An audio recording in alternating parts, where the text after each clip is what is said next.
आज की वीडियो में हम बात करने वाले हैं क्या फिर से टेलीकॉम ऑपरेटर अपने रिचार्ज के चार्जेस इंक्रीज करने वाले हैं। अगर करने वाले तो कब और कितने, सब कुछ जानने के लिए वीडियो तक जरूर देखिएगा। हे गाइस, आप सबका स्वागत है मेरी न्यू और एक्साइटिंग वीडियो में।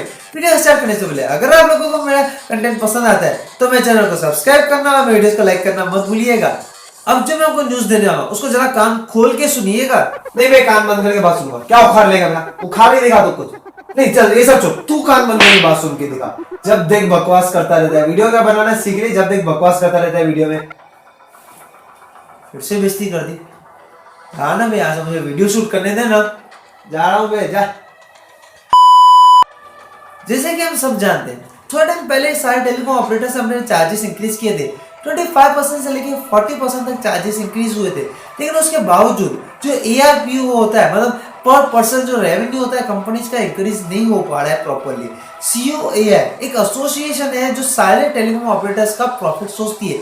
उसके अकॉर्डिंग एक मंथ में एक यूजर्स के थ्रू आपको 200 रुपीज का रेवेन्यू मिनिमम मिलना चाहिए। लेकिन इस समय जो रेवेन्यू चल रहा है वो 122 रुपीज से लेकर 156 रुपीज के बीच में चल रहा है। आपको मैं एक इंटरव्यू दिखा रहा हूँ उनके डायरेक्टर के थ्रू। आप देख सकते हैं वो इंटरव्यू में क्या कह रहे हैं।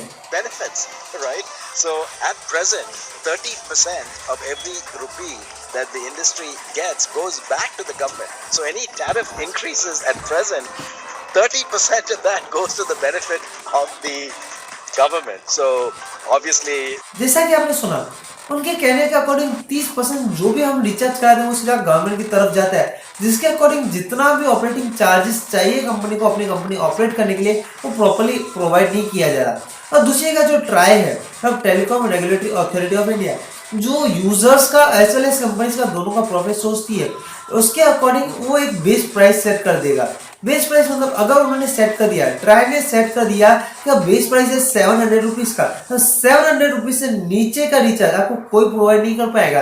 तो सारे कंपनीज एवं BSNL तक आपको 700 रुपीज के नीचे का रिचार्ज प्रोवाइड नहीं कर पाएगी। यहाँ पे अगर हम ट्राई की बात सुने या COAI की बात सुने, दोनों बातों में चार्जेस इंक्रीज होने ही है।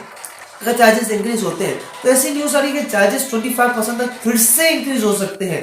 अगर इतने चार्जेस इंक्रीज हो जाएंगे, क्या आपको लगता है वो बात सही होगी?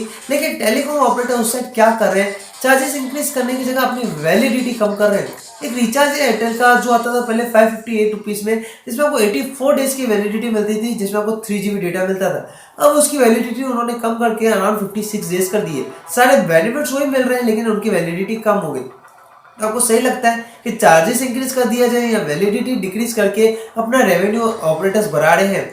तो ये बात आपको किस तरीके से लगती है, नीचे कमेंट जरूर करिएगा।